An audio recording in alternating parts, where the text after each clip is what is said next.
अब मुकाबला किनसे करना है? जो कहते हैं हम 5 और हमारे 25।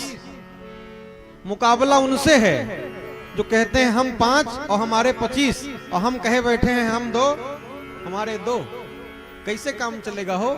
अरे अगर ऐसे ही चलता रहा जिस हिसाब से चल रहा है तो आने वाली पीढ़ी के लिए जो कांटा बोया जा रहा है, या तो नियंत्रण लगे उनके ऊपर भी, जनसंख्या नियंत्रण का कानून हो, नहीं तो माई बाप लिख कर रख लीजिए। ये तो YouTube पर है, 50 साल भी बाद रहेगी चीजें। लिख कर रख लीजिए, हिंदू अल्पसंख्यक हो जाएगा, तय बात है। अरे अल्पसंख्यक तो हमको आपको बना ही दिया गया है। कैसे? हमारे यहां आप ईसाई धर्म में चले जाइए, सिख में चले जाइए, मुस्लिम में चले जाइए, किसी में चले जाइए, आप इतने भेद नहीं देखेंगे।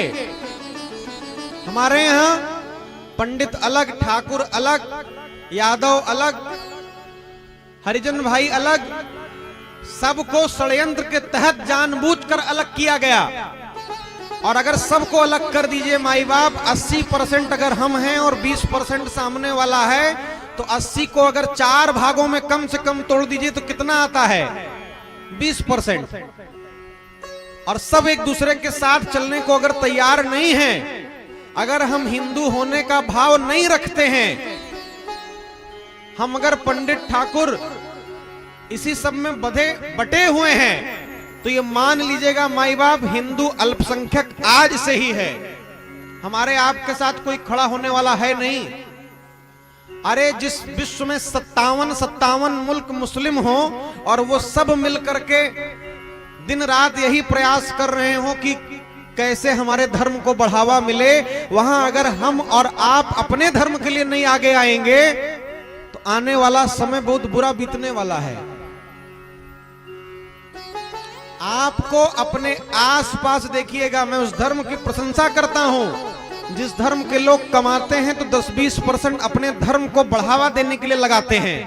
विदेशों से पैसा भारत में आता है मस्जिदों को बनवाने के लिए। आप अपने क्षेत्र में आसपास बाबूजी मस्जिदें टूटी हुई नहीं पाएंगे। पाइएगा तो फोटो खींचकर रखिएगा, बहुत मुश्किल है। लेकिन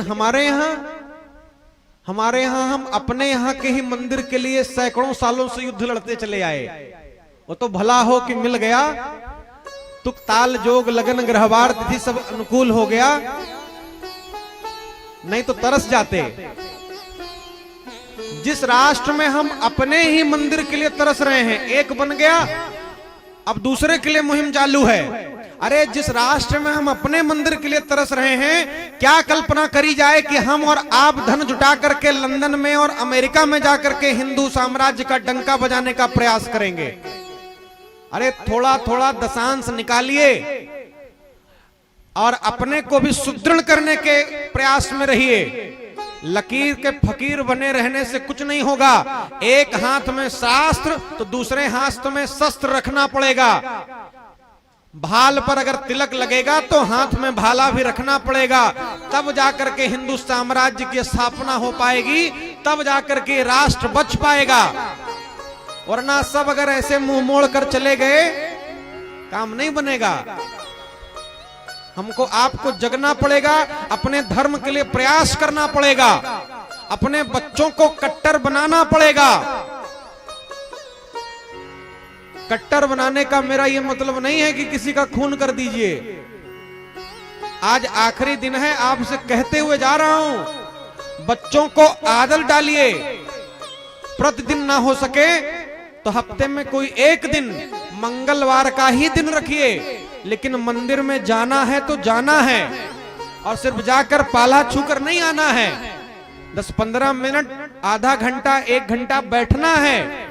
मंदिर सिर्फ भगवान के मांगने के लिए, भगवान के पास अपनी अर्जी डालने का स्थान नहीं है। हमसे लोग कहते हैं महाराज जी मंदिर जाने की क्या आवश्यकता है? आप कहते हैं कि हरि व्यापक सर्वत्र समाना, तो भगवान सब जगह है। अरे मंदिर में भगवान से कुछ मांगने का जगह नहीं है। अरे मंदिर तब बनाए गए थे, मंदिरों के बनने का उद्देश्य तब था जब विदेशी ताकतें हमारे ऊपर हमला करती थीं, तो हमारे क्रांतिकारी मंदिरों में बैठ करके अपने आगे की रचना बनाया करते थे। मंदिर तो हमारे आपके एकता का प्रमाण था।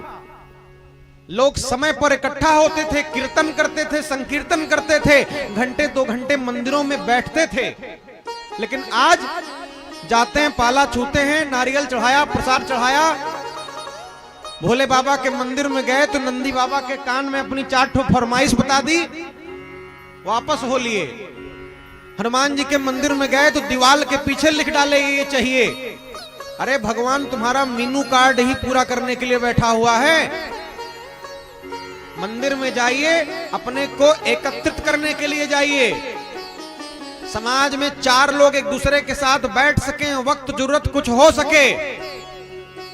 मैं फिर भी उस समाज की मैं प्रशंसा करता हूं। आप अपने समाज में याद रखिएगा, मैं व्यक्तिगत उदाहरण बता रहा हूं। सड़क पर चलते हुए किसी हिंदू महिला को कोई छेड़ दे, गांव इकट्ठा नहीं होगा। किसी के मन में भय नहीं है। और वहीं अगर उस धर्म की किसी महिला को कोई छेड़ दे, आप सुनते नहीं होंगे कोई छेड़े। क्यों? क्योंकि फिर वो नियम कानून भारत का संविधान मानने को तैयार नहीं होते हैं। सर कलम से होने का फतवा जारी हो जाता है। हम और आप बैठे रहेंगे। आप भी अपने को इतना सुदृढ़ करिए कि हमारी बहन बेटियों को कोई अगर नजर उठाकर देख ले, आंखें नोचने का मादा रखिए। जिस दिन ये मादा होगा उस दिन हिम्मत नहीं करेगा कोई। हमको आपको आगे आना पड़ेगा, तब जाकर के ये राष्ट्र बनेगा, राष्ट्र सुधरेगा। नहीं तो कब तक गुहार लगाते रहेंगे, कुछ हो जाए योगी जी मोदी जी। अरे योगी जी मोदी जी ठेका लिए हैं हमारे आपके रक्षा का, हम कुछ न करें, सब उन्हीं के जिम्मे छोड़कर बैठेंगे। हिंदू को जागृत होना पड़ेगा, एकत्रित होना पड़ेगा, तब कुछ होगा। हमारे गोविंद ने इस तरह की लीलाओं को करके बताया है कि जो बहन बेटियों पर अत्याचार करे, अरे सर तन से जुदा करने की परंपरा तो हमारे यहां रही है। उठाया चक्र सुदर्शन और कर दिया धड़ से अलग। अरे कृष्णा अवतार में आए तब भी, रामा अवतार में आए तब भी बाली ने यही तो पूछा था, मैं बैरी सुग्रीव प्यारा, अवगुण कवन नाथ मोहि मारा। कहे अवगुण, तो हमारे गोविंद ने अवगुण गिनाया था। राघव ने क्या कहा था? अनुज बधू भगनी सुतनारी, सुन सठ कन्या सम एचारी, इनहि कुदिष्ट बिलोकिय जोई, ताहि बधे कछु पाप न होई।